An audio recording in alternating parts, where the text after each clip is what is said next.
Alright, let's be real. You just dropped good money on a bottle you've been dreaming about. And where is it now? Probably next to a sunny window or on top of a rattling washing machine. Give it 6 months and that beautiful wine will taste like damp cardboard. Don't let that happen. Stick with me and I'll show you how to turn any spare closet or forgotten corner into a mini cellar. The goal? To make every drop taste exactly as the winemaker intended. Welcome to the Filipino YouTube channel, where we create wine education videos for beginners and wine lovers. Hey everyone, I'm Lawrence from Filipino. For over 12 years, I've been a winery cellar master, worked in restaurant cellars, and organized private wine cellars, places where expensive bottles are sometimes tragically ruined. Most of these wine fatalities come down to the same 5 easily avoidable storage sins. Today, we're going to master those rules. Forget the confusing jargon and the idea that you need expensive equipment. We're focusing on practical steps you can implement before dinner tonight. Let's save that bottle. Rule 1. Temperature. The 55-degree sweet spot. Think of temperature as the volume knob on your wine's aging process. Too high, and your wine sprints through its life, losing its character. Too cold, and the flavors go into hibernation.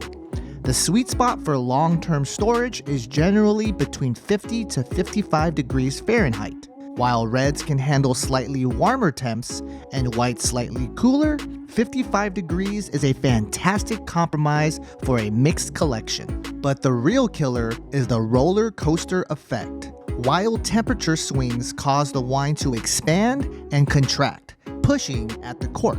Over time, this can break the seal, letting oxygen sneak in and spoil the wine. If your kitchen hits 75 degrees Fahrenheit every afternoon, move that wine. An interior closet floor often stays at a remarkably consistent temperature year-round. For a growing collection, consider a single-zone wine fridge. They're designed to hold that steady 55 degrees, eliminating harmful fluctuations. Rule 2. Humidity. The 60% rule. Let's talk about corks. They're natural material, and if they dry out, they shrink. When a cork shrinks, it lets in air and your beautiful wine starts its swift transformation into vinegar.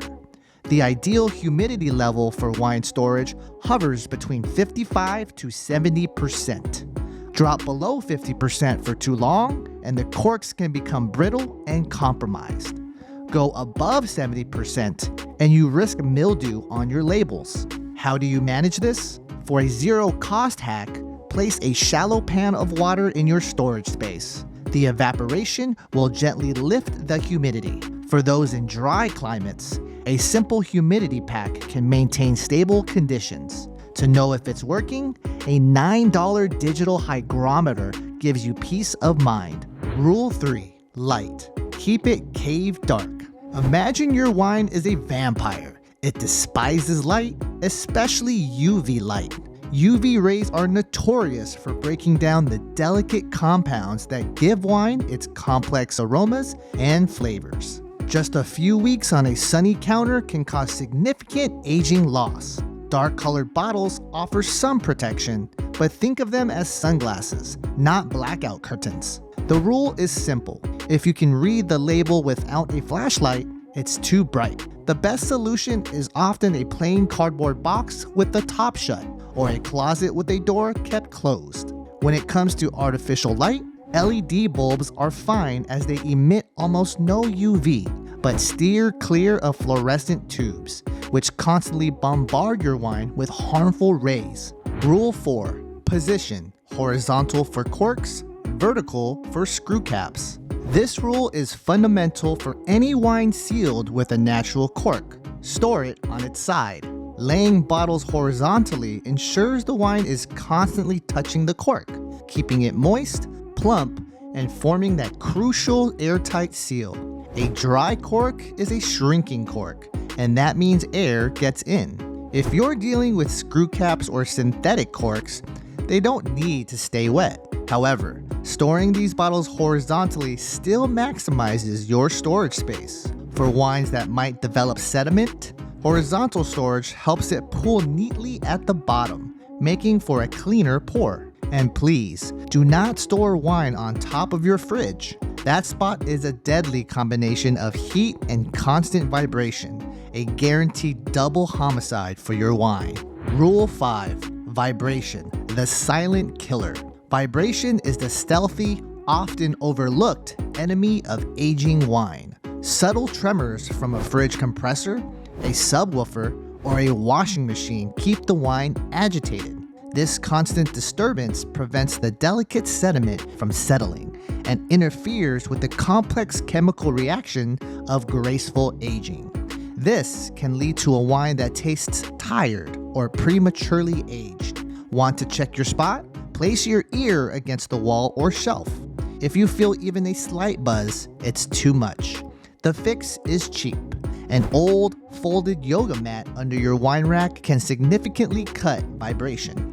Don't let something so simple steal the soul from your prized bottles. Seriously, hit that like button if you've ever accidentally cooked a bottle into something that tasted more like salad dressing. Home setups when you don't have a cellar. No sprawling underground cellar? No problem. Here are a few practical options. The hallway closet, often a hidden gem. Clear the bottom shelf, lay down a thick towel for cushioning, and add a small pan of water to boost humidity.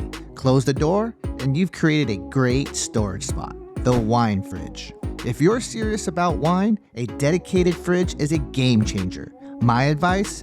Go one size bigger than you think you need. Collections have a magical way of expanding. Look for models with UV protected glass and quiet compressors. The styrofoam shipper. For a few special bottles, keep them in their original styrofoam shippers. They're fantastic insulators that keep temperatures remarkably steady.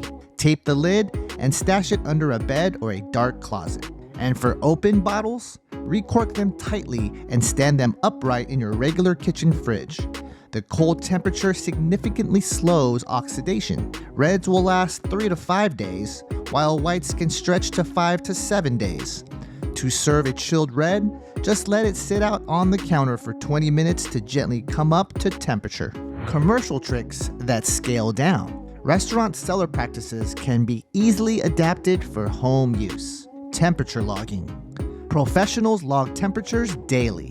A simple weekly check with a notebook or a smart sensor will help you catch problems before they become disasters. First in, first out. Cellars rigorously follow this to ensure wines are enjoyed at their peak. Rotate your stock at home so you don't let a great bottle sit past its prime. Insurance. High-value collections are always insured. If your collection is worth more than a few $1,000s, consider adding a rider to your homeowner's insurance for peace of mind. Inventory photos. Restaurants meticulously photograph their inventory for insurance and tracking. Snap a quick pic of each new bottle's label. If disaster strikes, visual proof makes any claims process much easier. Myth smash. Time to bust some common wine storage myths that won't die. Myth 1. All wine improves with age. False. About 95% of wine produced is meant to be enjoyed within a year or two. Only a select few with high acid and tannin benefit from long-term aging. Most everyday wines will just taste flat if you wait too long. Myth 2. Store champagne upright so gas doesn't touch the cork. This is completely false. Even with champagne, the cork needs to stay moist to maintain its seal and preserve the bubbles. Store those sparkling beauties horizontally. Myth 3. Regular fridges are too cold for wine. For long-term aging, yes, they are too cold and lack humidity. But for storing an open wine for a few days, a standard fridge is perfect. The cold stalls oxidation, which is exactly what you want. Myth 4. Plastic wrap over the top keeps oxygen out. This is pure theater. Oxygen enters through a compromised seal around the cork, not through the top. For real protection of an open bottle, you need a proper vacuum pump or inert gas preserver. So there you have it, the golden rules of wine storage. Maintain a steady 55 degree Fahrenheit, aim for 60% humidity, ensure darkness in your cellar, keep cork bottles horizontal, and eliminate vibration. Follow these and your wine will taste as it should. Ignore them, and even a premium bottle can be a disappointment. Like this video, share it, and I'll see you on the next one. Cheers.